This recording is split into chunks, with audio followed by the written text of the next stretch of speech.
up, guys? How y'all doing today? Well, baby, if your name is Jonathan Majors, you might have aggressed your way out of a comeback. If you guys don't know, the Hollywood Reporter dropped this whole piece about Jonathan Majors. It was actually a good in-depth piece. It told of his tragic childhood.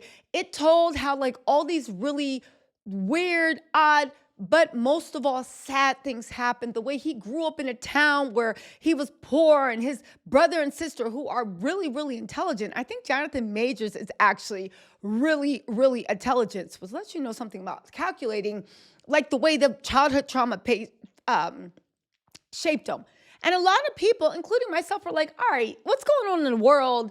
You did your time. Maybe it's time for you to be rehabilitated. Let's see. Disney wants to bring him back. He wants to make his comeback. That movie magazine Dreams that they say he does the best performance of his life, Disney is now going to release it. I said, okay, so the comeback is secured. Meagan Good did her job as Rent-A-Girlfriend. I don't care what y'all say. She was not the other woman. She came out of the blue because Hollywood knows that every single time there is a black man that goes through something, they immediately get a black girlfriend so they can get the black community support to usher them through, right? Say what you want.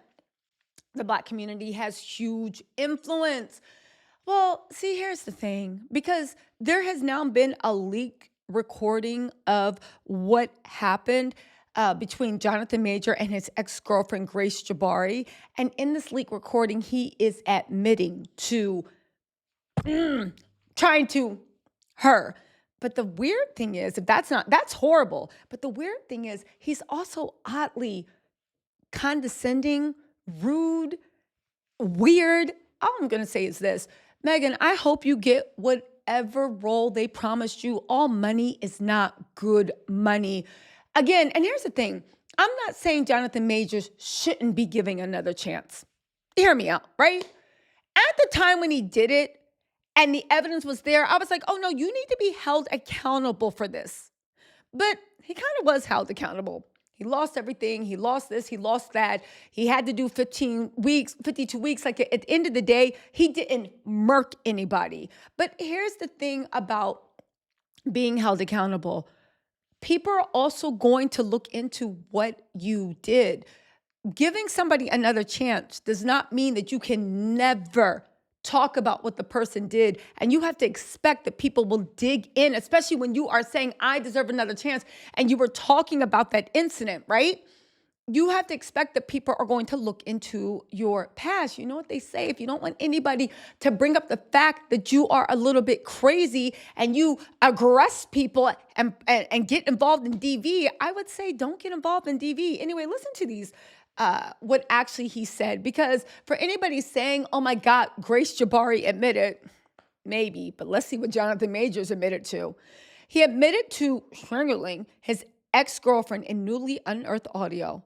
Jonathan Majors admitted to his girlfriend an audio recording, and that was exclusively released to Rolling Stones. This is a really good article by Cheyenne Roundtree. If you have a chance, please go check it out.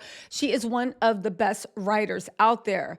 Anyway, they said the conversation was captured in the aftermath of the days-long fight between Jonathan Majors and his then girlfriend, professional dancer Grace Jabari.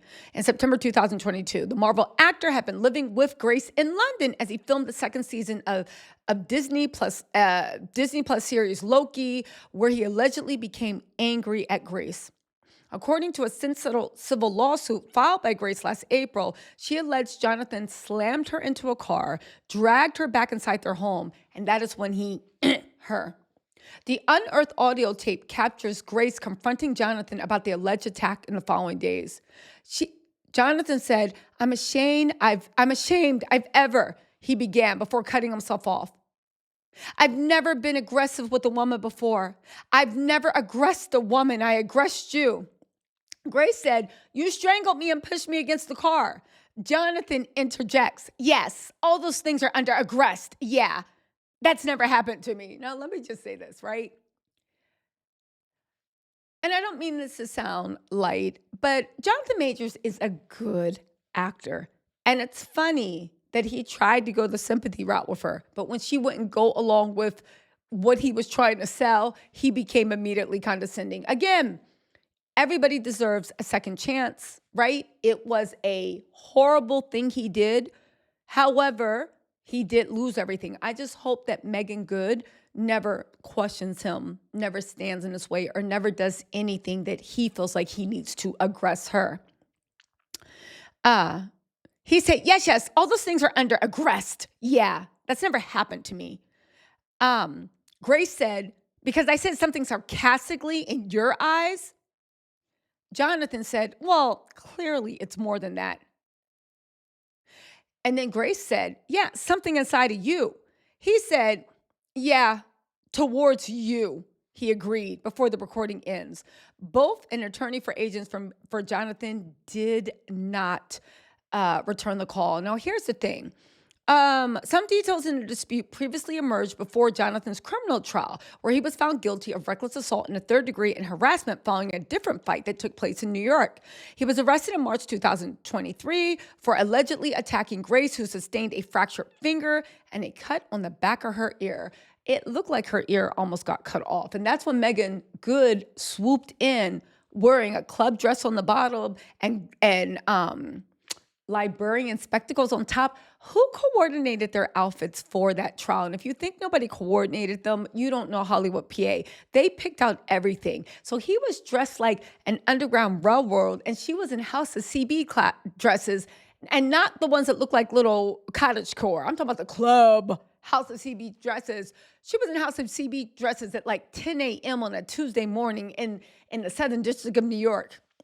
It was a lot. It was a lot, and it wasn't thought out well. Anyway, the judge barred any previous instances of alleged physical abuse from the trial. Only the aftermath of the September 2022 fight. His pleading with Jabari to not go to the hospital and threatening to murk himself were mentioned in court. He said this. Claims by two of his ex-girlfriends who alleged he emotionally and physically them during their relationship with them were similarly blocked from being shared at trial. One of his ex-girlfriends, actress Emma Duncan, claimed Jonathan once choked her and in another argument threatened to strangle her and murk her. Jonathan's attorney claimed he never choked or threatened Duncan. Anyway, what happened there? They said the prolonged fight allegedly began when Jonathan became upset with Grace for going to a bar with a friend and having the friend come back over to their house. According to the evidence presented at trial, Grace and Grace's civil complaint, the fighting continued over the next few days, with Jonathan admitting in a separate audio recorder played at trial that he had a temper and he expected Grace to hold herself to the standards of Coretta Scott King and Michelle Obama in order to support him. On September 20th, 2022, well, maybe, but Jonathan, shouldn't you hold yourself to the standards of Barack Obama or Martin Luther King? Have you helped lead a civil rights movement that actually got, I guess, changed the whole landscape of the U.S.? Have you done that? Did you become the first Black president? I'm confused how someone that is an actor is demanding the respect that Martin Luther King and Barack Obama gets from their women. I'm just saying, I think a lot of people forget, if you want me to be Coretta Scott King, don't you got to be Malcolm? Or you want me to be Michelle Obama, don't you got to be Barack? I'm waiting. Let me know when you move in to Pennsylvania Avenue. Let me know when you move into that White House, and then we'll talk. Anyway, right? They're saying the situation escalated. Jonathan became physically aggressive and pushed Grace so hard that it bruised her backside. She attempted to leave the house, but Jonathan allegedly picked Grace up in the air and threw her against the hood of her car. Grace began shouting for help. Jonathan then forcibly grabbed Grace, placing her in a headlock, and put his hand over her mouth to prevent someone from hearing her cries. He brought Grace back into the house and held his hands around her neck, stating he wanted to murk her and that he was going to blank her. Jonathan then started hitting Grace's head against the marble floor while strangling her until she felt she could no longer breathe. I didn't know all this. He later texted Grace and pleaded with her not to go to the hospital, saying, I fear you have no perspective of what could happen if you go to the hospital. They'll ask you questions, as I don't think you can actually protect us. It could lead to an investigation, even if you do lie and they suspect something. Yeah. She wouldn't want to tell Jonathan, why would the man I love throw me around, strangle me, look at my eyes, and says he hates me and wants to murk me? I'm reminded of what happened each waking second because I can barely move without pain.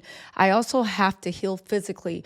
That's not me stating other than facts. I've endured a head injury and I feel unwell. I have brain fog.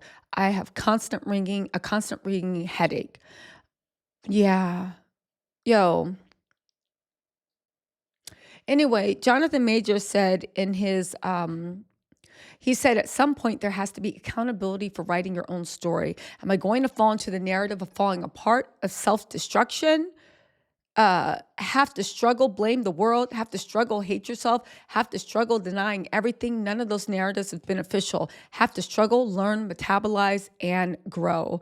The Hollywood Reporter spoke with various producers, directors, and A-list names, including Michael B. Jordan. Michael, you just got back into good favor after that whole Lori Harvey debacle. This is your man? This is who you're co-signing for? All right. I love people, men especially, that never slept in the same bed as their friend, that don't know their friend in a romantic way, are the first people to step forward and defend their friend. You don't know him. How would you know how he is in a relationship? No, really, how would you know? I'm just saying. So Michael B. Jordan, Matthew McConaughey, oh man, and Whoopi Goldberg praised Jonathan's talent and work ethic and spoke of their hope that he'd be able to resume a successful career in Hollywood. Listen, I will say this. Everybody deserves a second chance. I pray for Meagan Good or any woman, and just even Jonathan Majors, that he has dealt with his demons and that he is moving forward to his path of greatness. That's great you can act. That's great you can sell a movie. But at the end of the day, every man is held accountable for its own sins. I hope Jonathan does not make any more sins. Anyway, y'all, let me know what you think in the comments. I'll talk to y'all later. Bye.